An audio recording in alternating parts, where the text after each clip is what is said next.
Well, as much as we try to hold on to the fact that we're young, we are going to age in life. I don't care what amount of work we get done on our face or our bodies, we are still going to age in life. And when you are aging, it's great when you have an organization like the York County Council on Aging. They're joining us here on Palmetto Mornings with just a reminder of they need some volunteers for their home delivered meal program, and they also have a golf fundraiser coming up. So we're going to always welcome, and we enjoy welcoming, the executive director, Lauren Giles, to Palmetto Mornings. And good morning to you, Lauren. Good morning to you. Good morning. Thank you for having me. Welcome. Listen, y'all are taking care of some VIPs in our community. And again, no matter how much we want to change our bodies, that age keeps increasing at every birthday we have.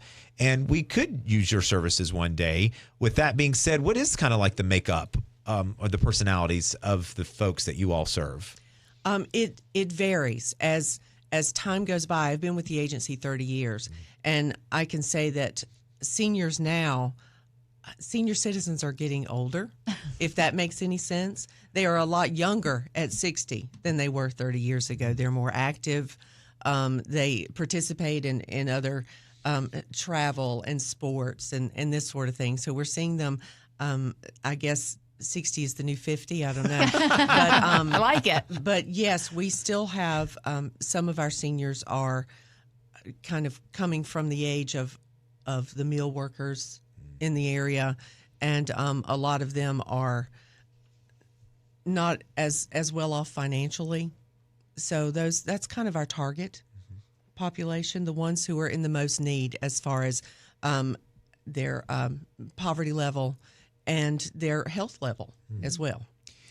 And you also have, clients that are maybe alone and don't have people around to help them as much, like no family, what does that look like? Well, absolutely. That's in order to qualify for our home delivered meals program, you have to be at least 60, you have to be homebound, live alone, have no one to help you with food. And that is more common than you realize. A lot of our clients do not have children locally, or for some reason or another, they don't have a relationship with their children. But despite the reason, they are still in need.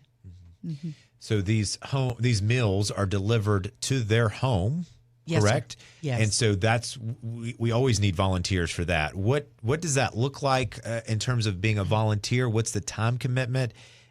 And just talk about the relationship between that volunteer and the person receiving that meal, because they're receiving more than just food. Absolutely. It is vital, because just looking at the qualifications alone, that they have to live alone and be homebound, they don't see very many people. And that home delivered meal volunteer is vital to them. They communicate with us anytime there's a problem. We have talked before about the volunteer who couldn't get someone to the door, and it turned out that person had fallen. So it is a lifeline for them. And the volunteers build relationships that, it's life-changing. It truly is. So when you look at volunteers, what's the criteria to be a volunteer for the home meal delivery program? You need to be able to have a vehicle to deliver the meal. Can be any age at all. It takes about an hour and a half to do the meal route. They normally are ready around 9:30 in the morning, and we ask that they're delivered by, say, 11. So because we have to maintain that meal temperature. And it's Monday through Friday. You could do one day a week, one day a month, 5 days a week. We desperately need volunteers. This time of year is difficult, too, because a lot of people are going on vacation. But we do 250 home-delivered meals from Rock Hill alone. Wow. Just in Rock Hill. But we also deliver in Fort Mill, York, and Clover, and throughout Chester County. But we have 194 people on the waiting list. Wow. And a lot of the reason why we cannot serve them is for lack of volunteers. Wow. And about how many homes will the volunteers go to in that route between 9:30 and 11? It all depends on where they're located. Some routes are just focused on one apartment complex. So they may drop off 15 meals at one time. Others, of course, we group them in neighborhoods and keep them as short as possible. And the volunteers, just FYI, are not preparing the meals. They just go and pick them up. Exactly. They're prepared and packaged and ready for the volunteers to pick up. So, gosh, so 194 on the waiting list, yes, Lauren? sir.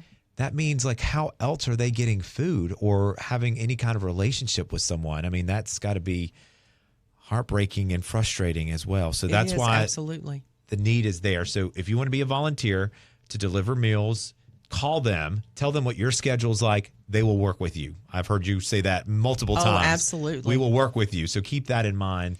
And an hour out of your day can make a huge impact, it sounds like.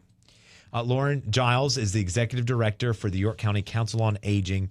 Lauren, what does your funding look like? Because you've got a fundraiser coming up, and it might help people to understand how crucial fundraisers are when they know about your funding mechanism. All right. We contract to provide senior services and public transportation as well. And for those services, we get federal, state, and local funding. Makes up about 85% of our budget. So the remaining 15% comes from local sources, whether they be local grants, fundraisers, individuals. I'll go ahead and plug the York County Newcomers Club. I went and spoke with them earlier this week, and they gave us a check for $3,800, which will go a long way. Right. Duke Energy has donated money, $5,000 for us to purchase gas cards for our volunteers. So it's just those sort of things that really make a big difference. It's huge. All right. So the golf tournament, it is called Drive Out Senior Hunger. It is Monday, May the 20th at the Chester Golf Club, right there off of it's in Chester, but it's off of Old Richburg Road, 770 Old Richburg Road. Just a little plug there. Chester Golf Club recently underwent some renovations, and people already said it's like one of the best golf courses to play golf on. It Then they is. made many improvements, and people really love it out there. It's not too busy, but it's still close enough that you can get to it in a day, and people really enjoy that. So maybe that will encourage more people to come hope out. so. Laura. And I love that you're doing it in Chester, since you also serve some folks in Chester as well. Springs Foundation, they allow us to use, I guess it was an old recreation center maybe, and it's on the grounds with the golf course. Oh, that's so our Chester perfect. Senior Center is right there. Oh, that's a win-win. Yeah, So Springs Lauren, is wonderful to us. Who are you looking for? Who can play, and what do they get out of this experience? Well, they're helping a good cause, absolutely. Hopefully, it'll be a beautiful day. They're going to get a barbecue sandwich. Chef Eddie is smoking Boston butts on Sunday, so they'll have some wonderful barbecue. And our prize packages, I understand they're better than most charity tournaments, but $800 for the winning team, $400 for the second place, and $200 for That's third it. place. So, we're trying to make it appealing. This is our first golf tournament, so we hope we're going to do okay. We'll also raffle off a few items. We're going to be selling mulligans, of course. So, And it's captain's choice, so you don't necessarily have to be a great golfer. You just have to surround yourself with great golfers. there you go. Right? Absolutely. That's what I like to say. Oh my goodness. So we need players, most definitely. We've got some wonderful sponsors already, but we want people to come out and play and have a good time. Well, support them if you can. If you do not know how to play golf, to Ashley's point, just surround yourself with 3 other people who do know how to play right. golf. But you're helping to drive out senior hunger with this golf tournament that will benefit the York County Council on Aging. Remember, Lauren just broke down their funding mechanism.